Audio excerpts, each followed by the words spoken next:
know, I saw your buddy. Ready? That would be good, because I'm actually on vacation. I got a few open time areas. We're going live, guys. Mornings earliest. Good evening. I'd like to call this meeting to order. Kathy, if you please call the roll. Councilman Kennedy? Here. Councilman Spanbauer? Here. Councilman Tompkins? Here. Councilman Tuma? Here. Chairman Bocho? Here. Tonight, Councilman Tompkins actually will lead us in both the prayer and the pledge, if you please rise. O God, the Father of us all, we humbly beseech Thee in Thy wisdom and knowledge to guide and direct the deliberations of this council along the path of truth, justice, and righteousness, so that what it decides for the welfare of our citizens may also redound in Thy greater honor and glory. Amen. Amen. I pledge allegiance to the flag of the United States of America, and to the republic for which it stands, one nation, under God, indivisible, with liberty and justice for all. Thank you, Councilman Tompkins. And now we'll move to approve the minutes from the council meeting of July 15th. Move it. Call the roll. Councilman Kennedy? Yes. Councilman Spanbauer? Yes. Councilman Tompkins? Yes. Councilman Tuma? Yes. Chairman Bocho? Yes. 5 yeas, all in favor. Thank you. So now we'll move on to the public speaking portion. I guess there's no speakers for the agenda items, is that correct? No agenda items. Ron Anderloo?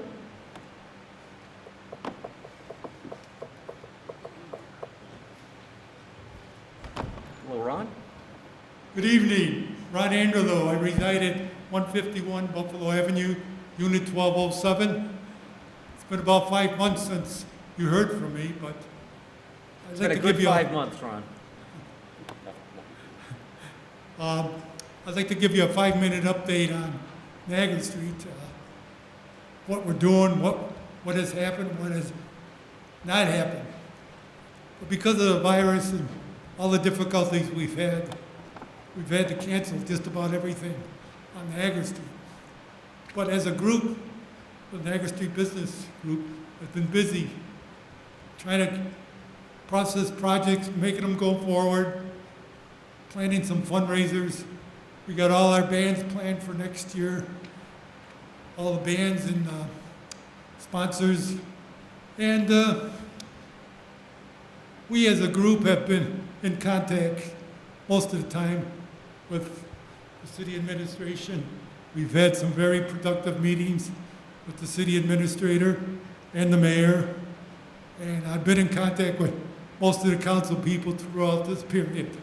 And also with a lot of department heads. So we know what's going on, and they're briefed on what we're doing. But Gill Creek Park, what we've done there, we've had to cancel all our concerts and fundraisers. But there's still projects going on. One of them is the basketball court. That was a partnership between the City of Niagara Falls and the Community Development Department. I drove by there today. The basketball court is pretty well set.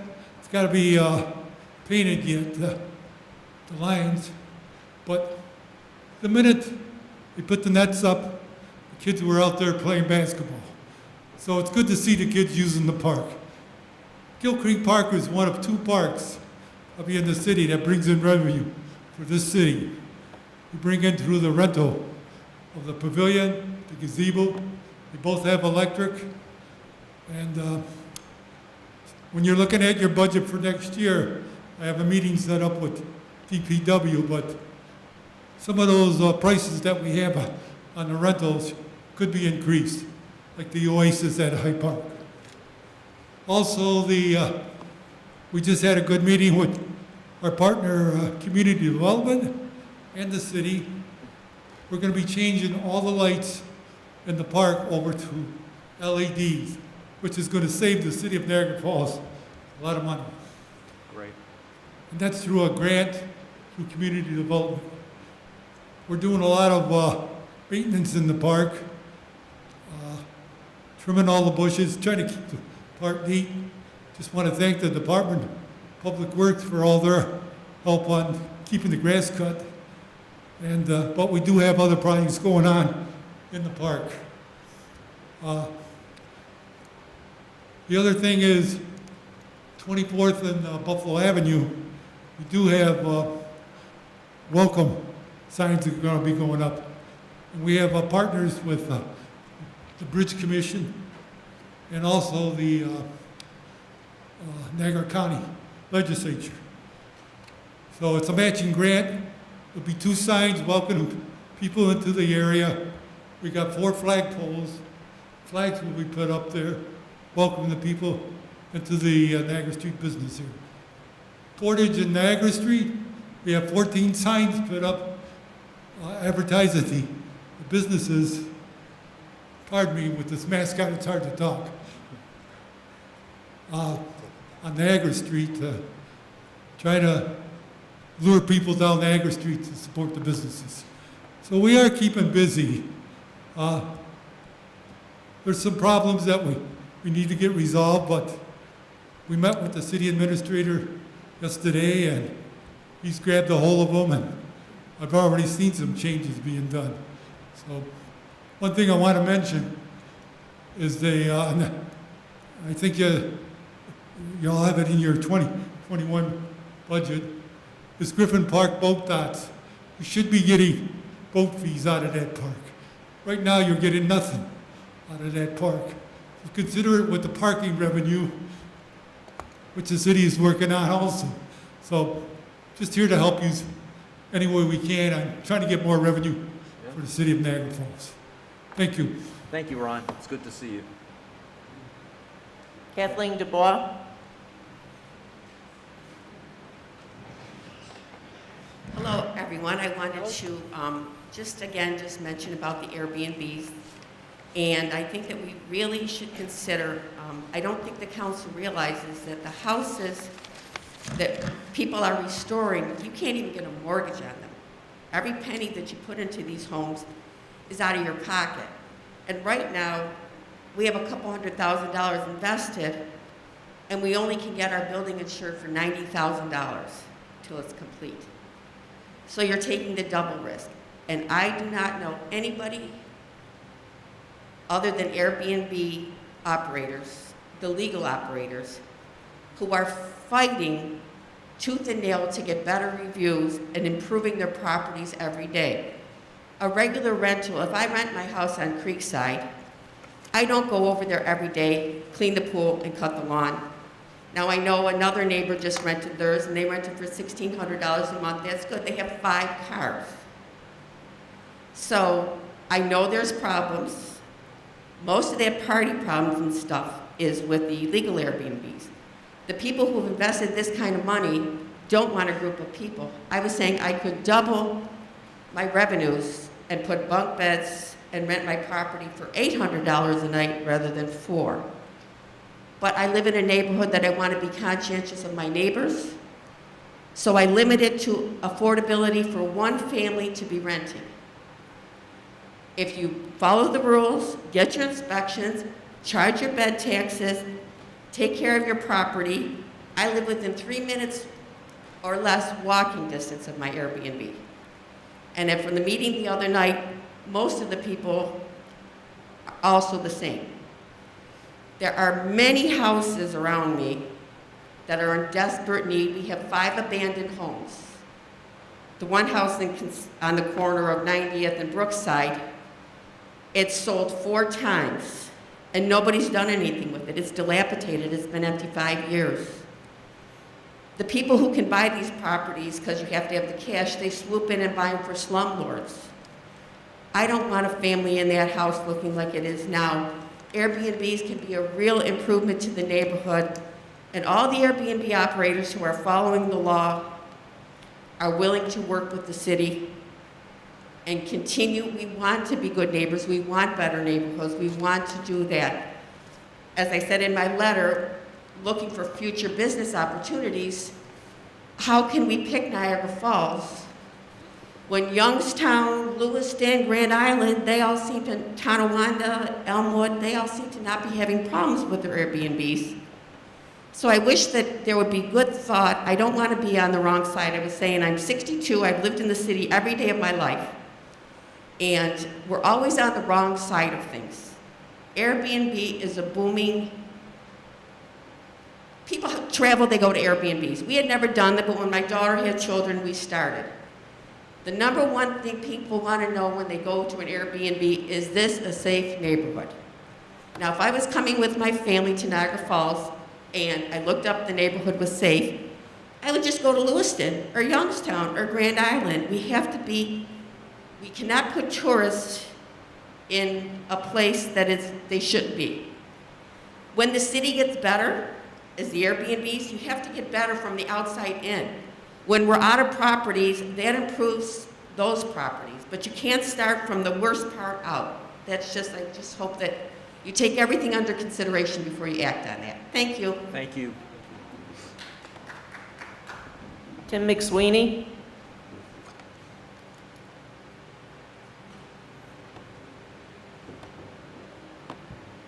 Hello. Good evening. Tim McSweeney, 2106 Ferry Ave. Just two items. Short-term rentals.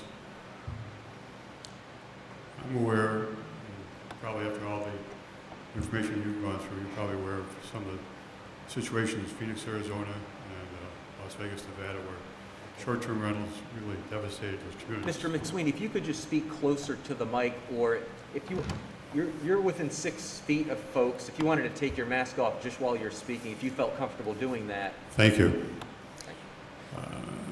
Regarding short-term rentals, after all the research and the work you've done, I'm sure you may be aware of the Phoenix, Arizona, and Las Vegas, Nevada, the devastation that short-term rentals caused those communities.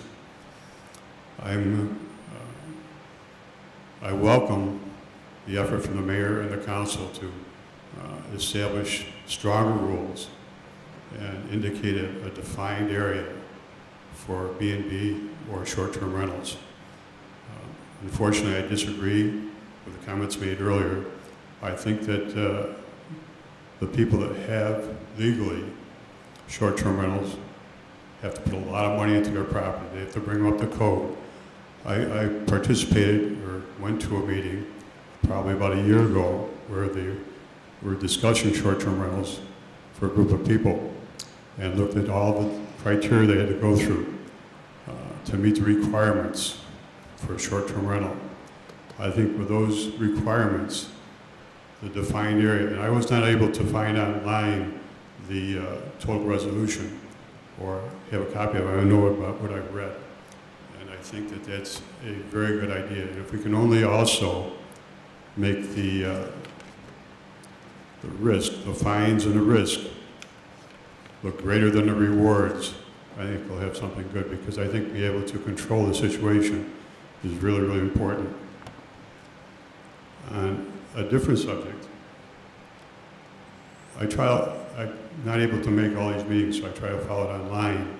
And I find some difficulty finding some information online, for example, this resolution or this information about short-term rentals. I wonder if it's not time also for our public notifications or official notifications. The Niagara Gazette is no longer a daily paper. That maybe we should look at something different. I'm sure as a poor community, everybody doesn't have a computer, but for lack of a lot of ways to get information, maybe we should be considering something different so that people can keep up with what's going on here in the community.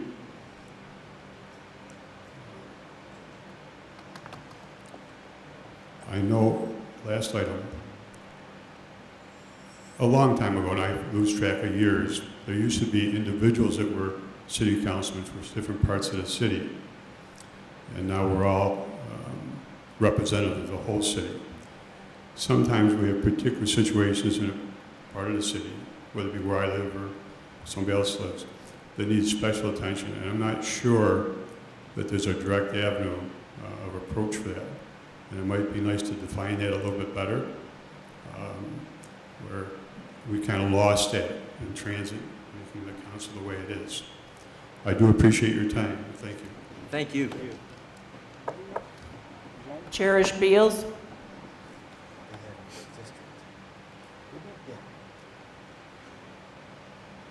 Hello. Good evening. Cherish Beals, 741 Park Place. I'm here in regards to the vacation rental, short-term rental amendment as well. And again, about my story, you heard some of it back in March when we talked. The week of January 6th, I contacted Pat Ciccarelli to inquire about 741 Park Place and where it would, and what it would require to run it as a vacation rental.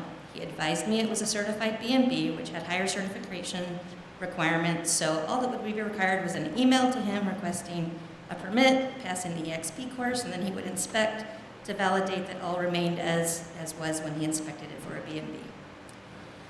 I made an offer to purchase that home, and to Kathleen's point, I mortgaged my current home, which was paid off, in order to buy this property, because you can't get a loan. I emailed Pat again on February 4th to follow up on the application and received no response. During the first week of March, just prior to closing on the business, my realtor alerted me to the moratorium, which she had come across in the newspaper.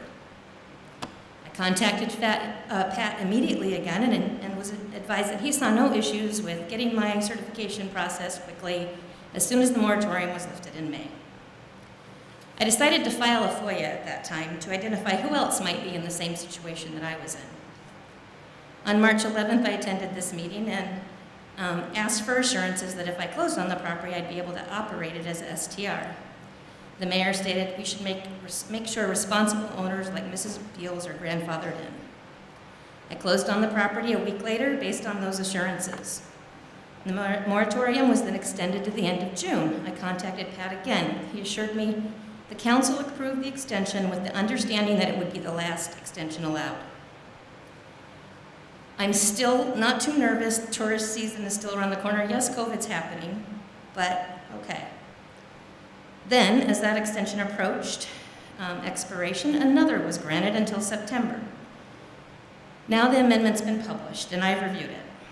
I've shared my concerns at the July 20th County Planning Board, where it was not approved, and the July 22nd City Planning Board public hearing, where around 20 others presented their concerns and objections to the amendment.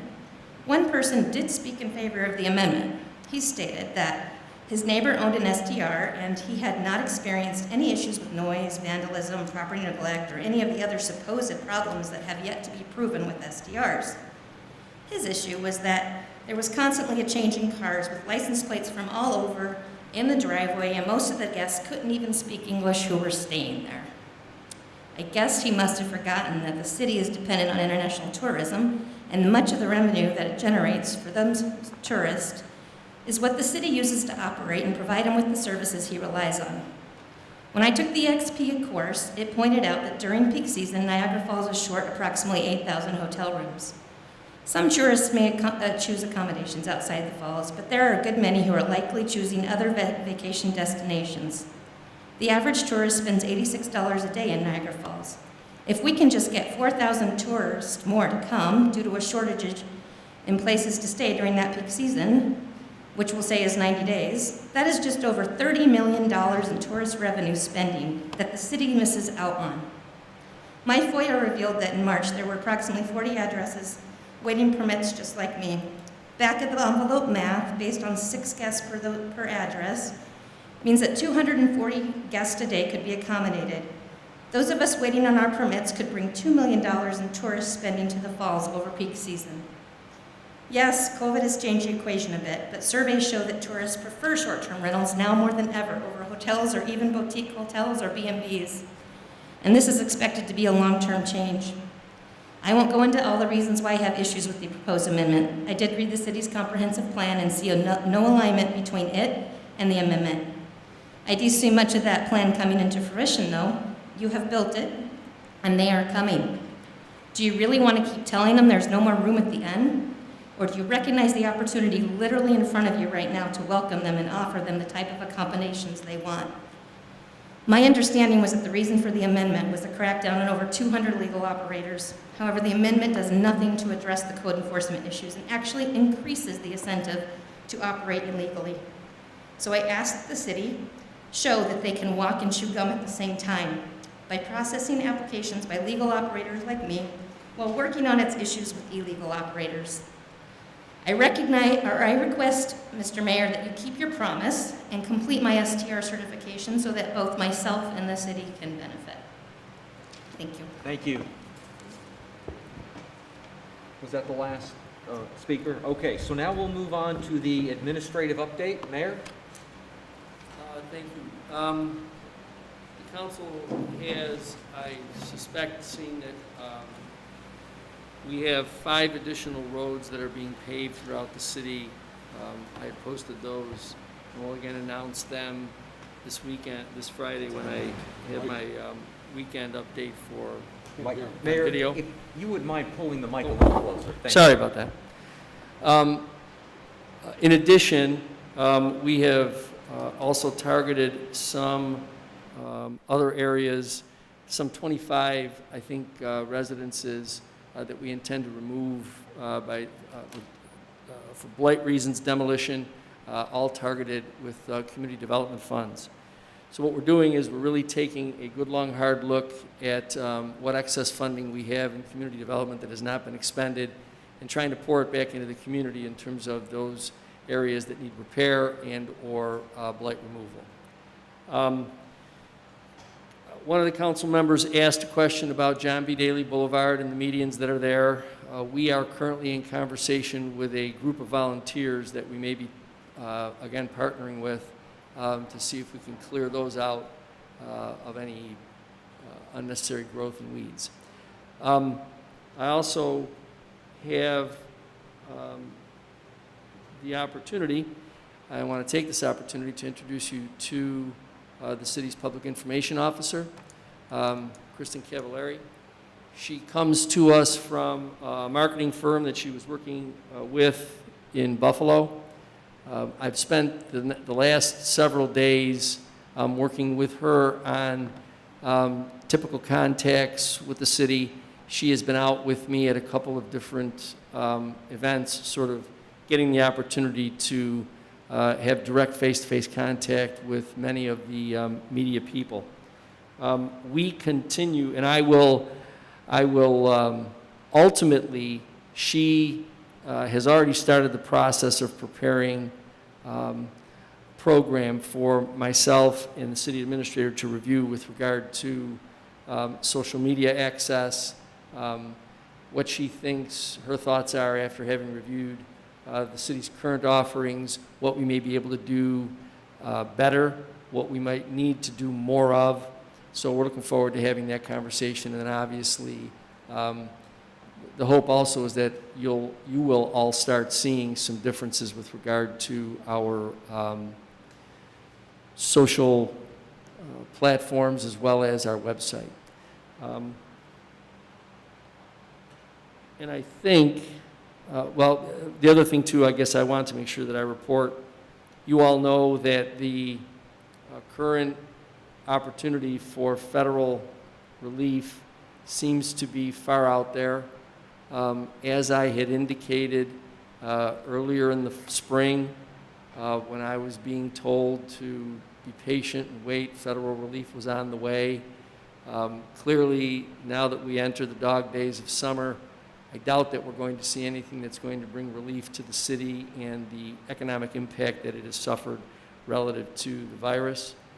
So we continue in the administration to look at ways in which we can survive the balance of this year and also create a responsible plan going into the coming year. I know that many of you participated in budget conversations.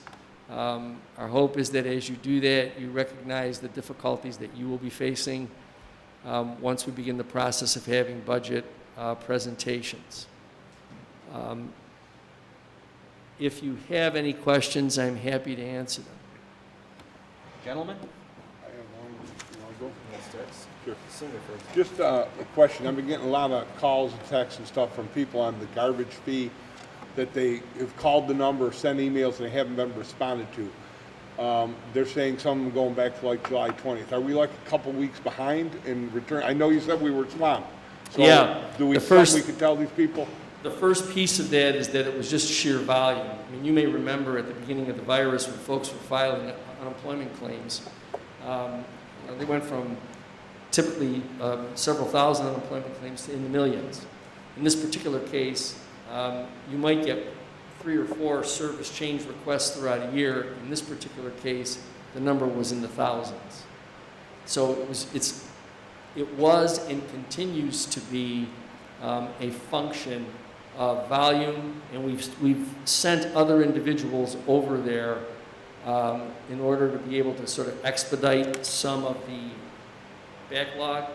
The other thing too that is happening is when an individual doesn't get an answer, they call again and again and again, so that the number of calls becomes a lot larger than the actual number of people who need service. But unfortunately, the folks over at DPW have to sort through all of the calls. And so you may find yourself responding to somebody on July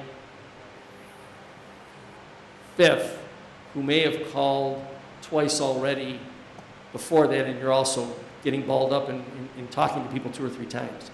So they're working their way through that to make sure that they can respond. The folks whose service changes were not permitted because it ran afoul of the administrative parameters, they have received information with regard to that. And we're weeding through the ones that were easy enough to sort of look at and determine. So we're weeding through the others now to make sure that those service changes that are warranted will happen. Those that aren't, those will also get contacted.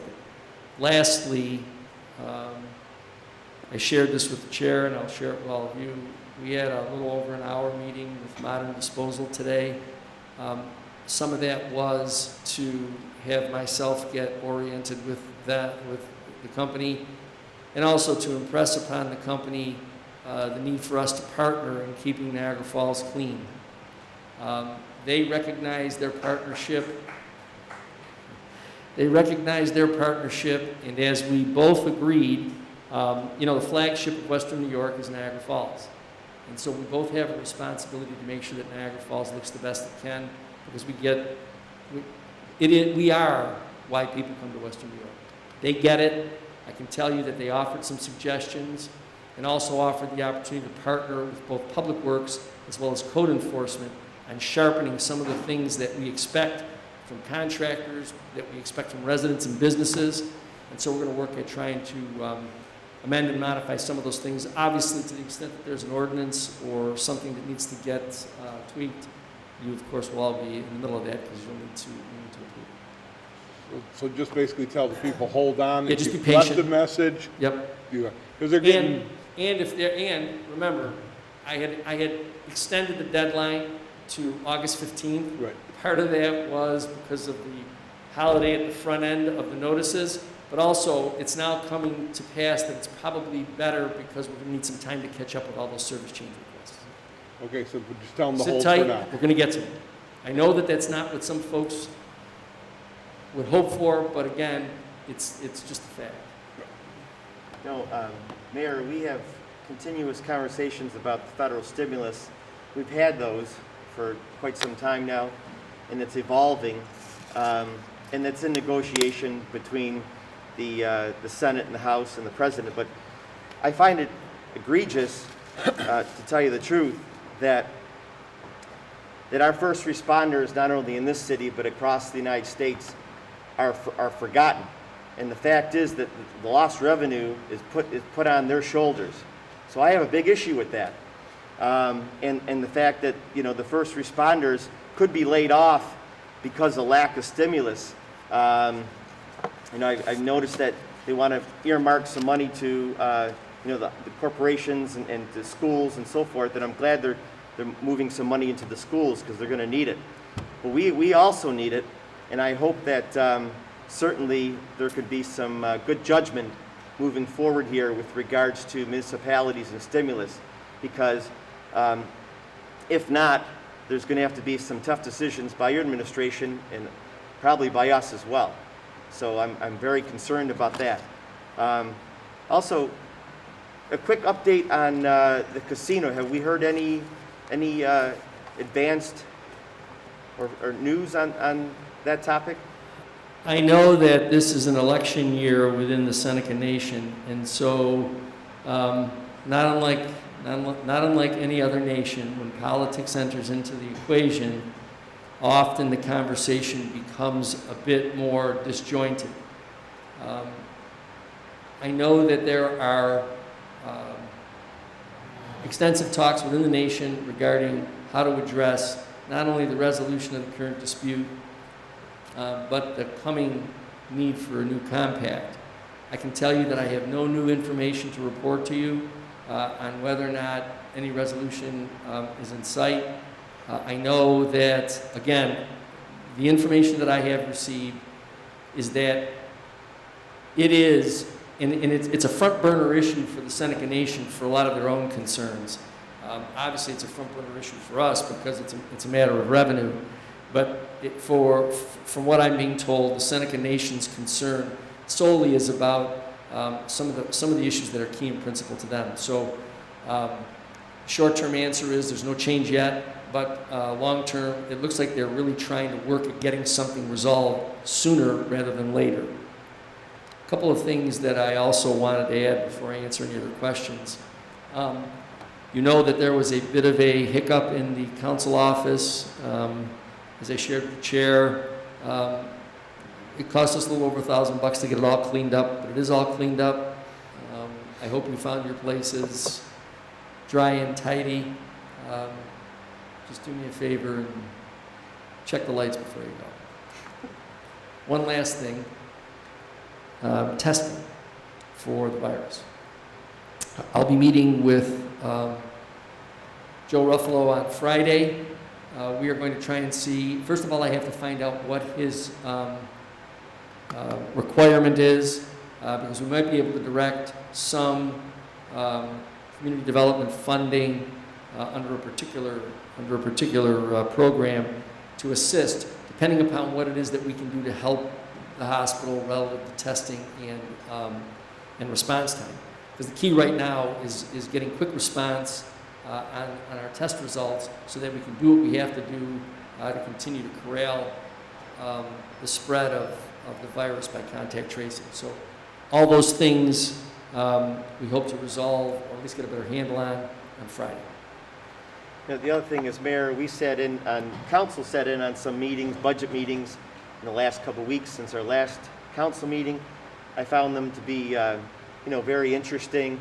And I know, I'm sure Mr. Spanbauer, being on board for the first time, it was an education for him as far as getting to know the budget inside and out. So, and hopefully things were learned, and we can certainly move forward with some opportunities to cut expenses and find ways to, continue to be efficient. Well, we wanted to make sure, and I hope you found it this way, we wanted to be sure that you saw the process from the beginning. I mean, the conversation that went on in that room is the same unvarnished conversation that would occur under the old style. So the idea was to allow all of the elected officials, to the extent we could with regard to the rules on open meetings, to get a handle on the conversations that happen in what otherwise used to be behind closed doors. So I hope you appreciated the opportunity to see it from the other side. Definitely. Absolutely. First of all, welcome to the city of Niagara Falls. I know this council looks forward to working with you, and good luck with your position. I just have one comment to the community, and actually to the men and women of our Niagara Falls Police Department, that I would like to make. I believe being in law enforcement in today's society is one of the toughest. I believe being in law enforcement in today's society is one of the toughest careers there is. I want to thank the Niagara Falls Police Department for their efforts in protecting Niagara Falls community and in trying to improve the quality of life under circumstances that have never been experienced before by law enforcement. In my opinion, safety and security are the most important factors in driving investments and improving the quality of life for our citizens of this city. Can improvements be made in the way our police department works? Without a doubt, there's room for improvements. And hopefully areas that we find deficiencies in, we will improve. I want to personally thank each and every member of the Niagara Falls Police Department for their dedication and hard work. My recommendations to Niagara Falls community, if you see a police officer, please thank them for their services. This is a time they need to be appreciated. So thank you, Niagara Falls PD. John, did you have anything? I had no questions. Bill? No further I questions. was going to say welcome. Welcome aboard and get ready for a wild ride. The casino was on my mind, so thank you for addressing that. And again, even though I didn't have any recent requests, I continue to see the grass get cut, some of the houses that are tagged getting, enforced and getting cut eventually. And so I just want to say thank you again to Tony and to DPW. We are aggressively approaching properties, even those that are listed. Today I got off the phone with some realtors, asking them to, pay close attention to their listings. So it's a concerted effort by a variety of members of the administration. So I guess there is one thing that I was approaching, I guess, as you drive down Ferry Avenue or Walnut, we have some of these, right on the curb, the plants that are growing up a little bit. I don't know if we can, I don't know how much of a focus you can put on cleaning up some of those street corners, but all up Ferry, there's certain houses that have, God knows what growing out of it. But just, I think it just gives us a little tidier. are they clean- private homes? Some are by We're the not owning house, them, right? some are by the curb. They're not our property. No, not at all, not at all. I don't know what we could do that's actually in the street. When you have these plants that are, Come So- to the corner, when I leave my house, you gotta get your nose out because of private bushes that go out past the sidewalk that you just can't see the corner until you get your face out there. And those are homeowners. Those are homeowners, but they're encroached over the city sidewalk. I got it. Yeah. I got it. Okay. but then again, thank you. Mayor, anything else from you? So now I guess we'll move to the controller's report.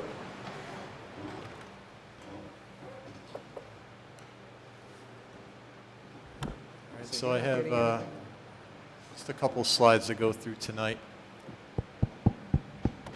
So, Kathy, okay, all right, so now I'm getting it, okay. But you're not? Well, what would that have anything to do with? I'm talking about the screen, so you don't have anything on the screen. I thought you were talking about the speaker. Andy's got it. We all have it now. I'll look on right here. Okay, thank you, John. It's not working again on your... He doesn't have it. That's the punishment for the air conditioner. Did you hear that? Oh, he's got it now, so. What was that? Councilman Tuma said that was your punishment for causing that $1,000 expense in the carpet, so. Go ahead, Dan. All right. So what I want to do tonight is provide an update on our tourism fund, which is our occupancy tax collection for 2020. Quick update on a streetlight audit that we had completed, and just some various information that's included in one slide. So obviously, with the impact on the tourism market is being felt here. The occupancy tax collections I have here. So first line are through Q2 of 2020, which is basically the first 6 months of the year. We have collected approximately $387,000 in occupancy tax payments. Comparing that to same time period in 2019, where we brought in a little more than $1.3 million of occupancy tax. So that's about a 72% reduction in tax collections. For the city specifically, we at the end of the day collect around 13 to 14 cents on the dollar into our coffers, but at the end of the day, it will impact our fund balance in terms of what we have available to spend for us. But it is year to date about a 72% reduction. And the 2020 figure, actually, that $387,000 also includes the additional 1% that went into effect on March 1st for the Discover Niagara shuttle. The streetlight audit. So back in 2012, this was actually it took a long time to get this audit completed. We contracted with Troyan Banks, who specializes in these types of audits. They performed a streetlight audit of all city streetlights to confirm essentially that we were billed from National Grid accurately based on the wattages of each light and the respective rates at those times. And based on the length of time that them working with National Grid, they ultimately ended up reviewing a period from July 2013 through December of 2019. Based on this review, today we actually received our refund check from National Grid in the amount of $11,491. So it's not a large amount, but it at least confirms to us that that the streetlights, that expense line is one of the larger operating expenses that we have within the city. And we were doing our diligence to make sure that what we're paying is accurate, and this gives us a little more comfort knowing that what we're paying here is being done. And these audits are being done on have been done on various line items in the past, and will continue to be done for that. And typically, the cost to us is really more of a finder's fee for those doing the audit. So there's really no money out of our accounts. It's basically, if they find a certain amount, they might get a portion of what they're able to identify. So these are good audits for us to continue having. The last slide here, just some various information I wanted to update council on. As you might be aware from an article in the paper, our June county sales tax figure was positive for us. We collected more than $1 million in June. It actually represents a 13% increase from June of 2019, about $938,000. So about $120,000 increase year over year. And that definitely helps us out based off of what I presented to you in the past. Hopefully that's a trend going forward, but again, we don't know how things will look the next several months. Just an update on the tribal revenue reserve. We have a current account balance of approximately $1.3 million there. And the audited financial statements, they are now available on the city website, and each of you will be getting a hard copy as well. We'll leave for you probably with the city clerk to drop off. But those will be coming in the mail shortly. But the electronic version is available on our website. Gentlemen, any questions for Dan? Finally, Dan, you brought us some positive news. Yeah. It's been a while. Dan, has there been a review with the healthcare carrier? Where do we stand with that review? And I know certainly this could pertain to the mayor too, but are we in discussion with our healthcare carrier and I guess in what capacity? Well, we have talked with our third-party provider several times. We met with them in accordance to get up estimates for 2021. We've had several meetings with them over the last couple months. Are those estimates coming in favorable? It's with the impact of COVID-19, there were some changes. I think we're still finalizing what we want to do for 2021 in terms of how that would impact the budget. But that's kind of as far as I'll go right now. Okay. But there's still some pending items, I guess, with them is what I'm trying to get across. So we don't have final figures yet. There's still some pending items that we have working on.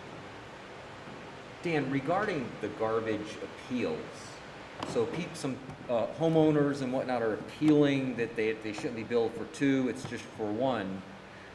Can I assume that our revenue estimate for what that garbage fee would bring in was based on what the city projected from the estimates of how many totes were out there?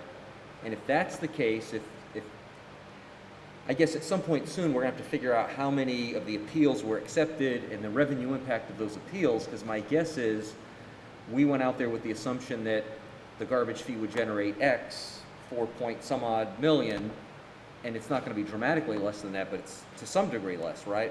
We will find. I think I know where you're going, Mr. Chairman. We don't know yet if the total number of collections, if the total number of fees will end up, although I suspect that the projected revenue amount will be in the ballpark of where we end up. The question will be, it's likely not to be exact, and the reason why it won't be exact is because of some of these service changes. But Sure. It's not as though you have budgeted last year for 4.2 million and it's going to be like, you know, $98,000. No, of course. That's right, it'll be minimal. Right, We because had there those was a fudge discussions. factor in there. Yeah, the revenue figure, I think even with some of the reduced changes, there actually have been some additions, so Right. that we didn't anticipate. So I think while you are more likely correct that the revenue figure will come in less, I don't think it's going to be Good. really much of a, in Yeah, terms of because there are some significant. people buying into the program as well, Yeah. maybe on the commercial end, or. Not really coming, but it's more, actually, some properties actually are trying to add a little bit, but it's, you know, I think the main one was the, you know, just, that was a document that we had created back in September.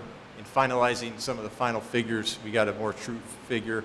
And again, the decreases that we're seeing now, I think we might just not, the amount's going to be just immaterial to the total dollar amount. Okay, thank you. Anything else, guys?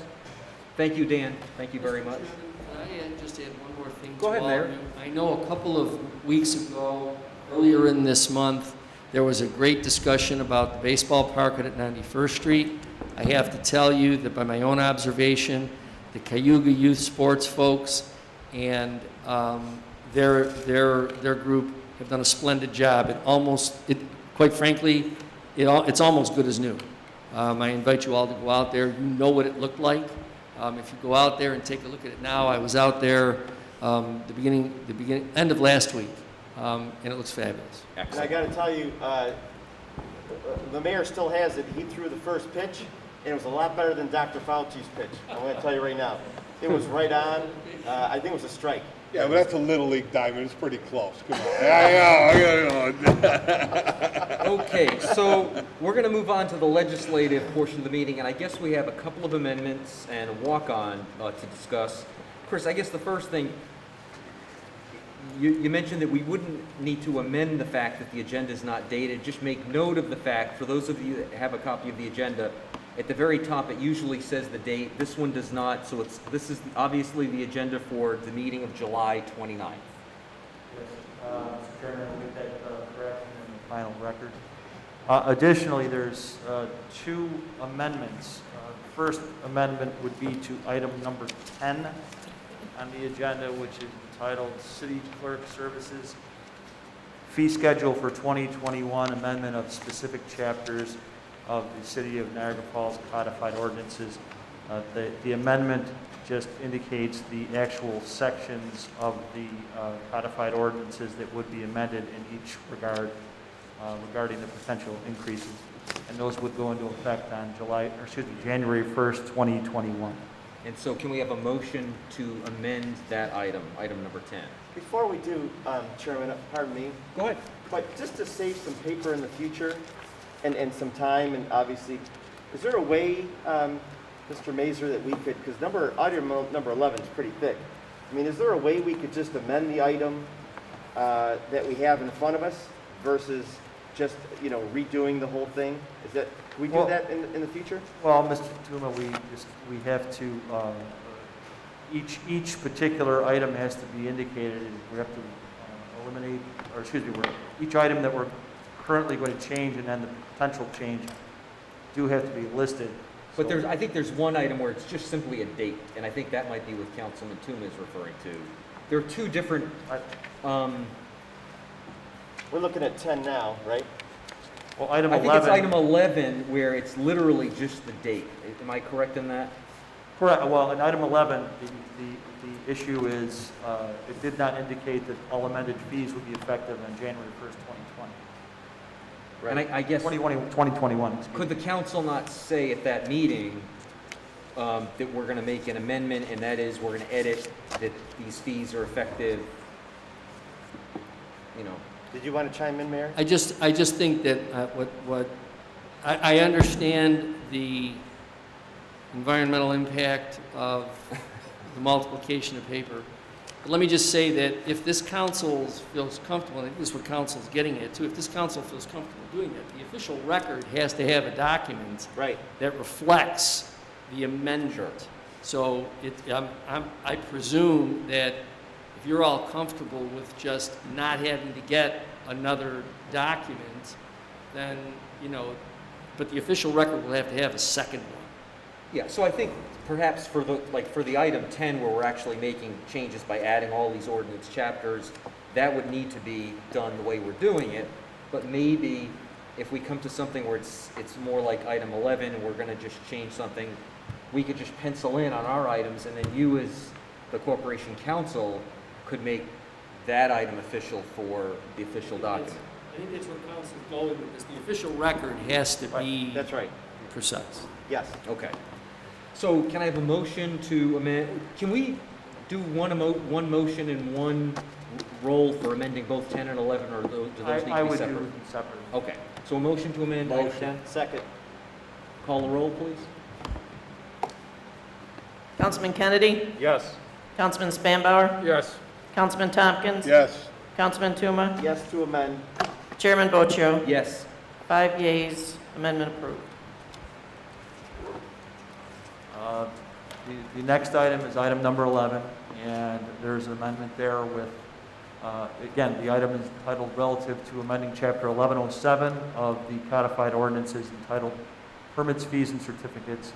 The amendment, again, just indicates that all the amended fees would be effective on January 1st, 2021. That's the only difference from the original item that was presented to you with the agenda.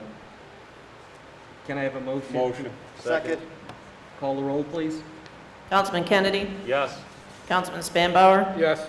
Councilman Tompkins? Yes. Councilman Tuma? Yes. Chairman Bocho? Yes. 5 yeas, amendment approved. Chris, before you explain the walk-on, when you're speaking with your mask, it's coming muffled, so I don't know if you want to pull the mask away or Well, I'll just try to get it maybe a little closer like that. maybe a little closer and a little, yes, that would be helpful. The third item now is it's a walk-on item the administration wishes to place on the agenda. It's relative to funding for emergency demolitions. Do I have a motion for that? Motion. Call the roll? Councilman Kennedy? Yes. Councilman Spanbauer? Yes. Councilman Tompkins? Yes. Councilman Tuma? Yes to walk it on. Chairman Bocho? Yes. 5 yeas for the walk-on. And I take it that's item number 12? And item, yes, that would Thank be you. item number 12 on the agenda now. Are we ready, gentlemen, to move forward? Yes, sir. Kathy, if we would walk through the items? Item 1. Item 2. Just a question on the time frame of this. Is this for 2021, right? Sorry, item 2? It would be item 2 to, with military road construction. I think that we talked about for 2021, right?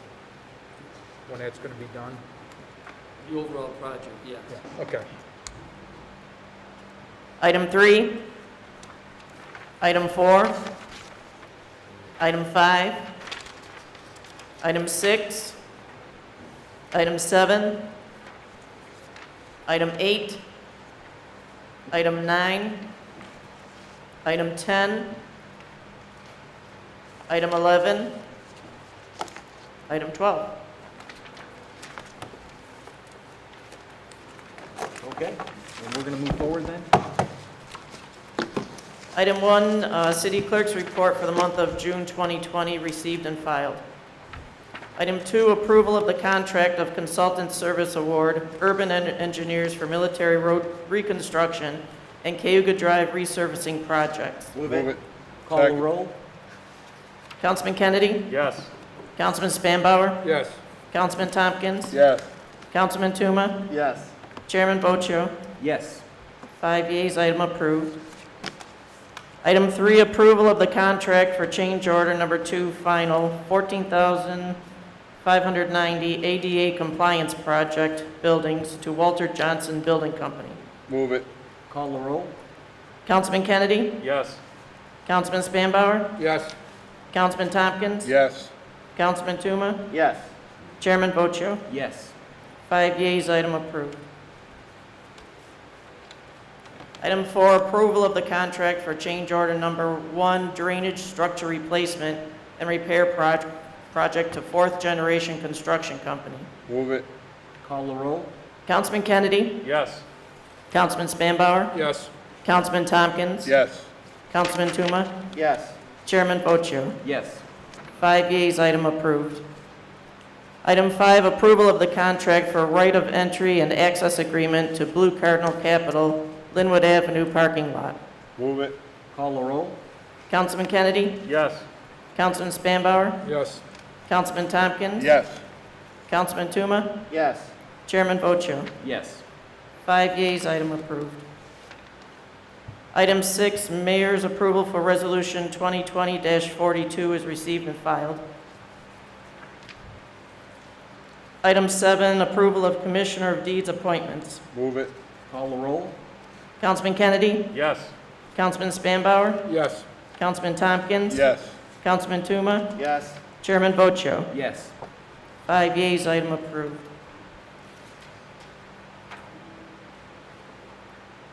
Item 8, approval to extend the existing loading zone in front of 24 Buffalo Avenue, Spot Coffee and Niagara Club, by 20 feet on both the east and west ends, 40-foot total. Move it.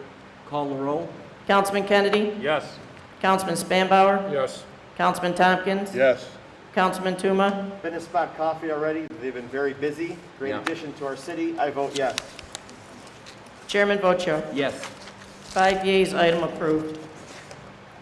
Item 9, relative to amending Chapter 501 of the codified ordinances entitled Traffic Generally. Move it. Call the roll. Councilman Kennedy? Yes. Councilman Spanbauer? Yes. Councilman Tompkins? Yes. Councilman Tuma? Yes. Chairman Pocho? Yes. 5 yeas, item approved. Item 10, relative to city clerk's service fees schedule for 2021. Move it. Call the roll. Councilman Kennedy? Yes. Councilman Spanbauer? Yes. Councilman Tompkins? Yes. Councilman Tuma? Kathy, I want to thank you and your staff for adjusting these fees. We appreciate it very much. Yes. Chairman Pocho? Yes. 5 yeas, item approved. Item 11, relative to amending Chapter 1107 of the codified ordinances entitled Permits, Fees, and Certificates. Move it. Call the roll. Councilman Kennedy? Yes. Councilman Spanbauer? Yes. Councilman Tompkins? Yes. Councilman Tuma? Yes. Chairman Pocho? Yes. 5 yeas, item approved. Item 12, funding.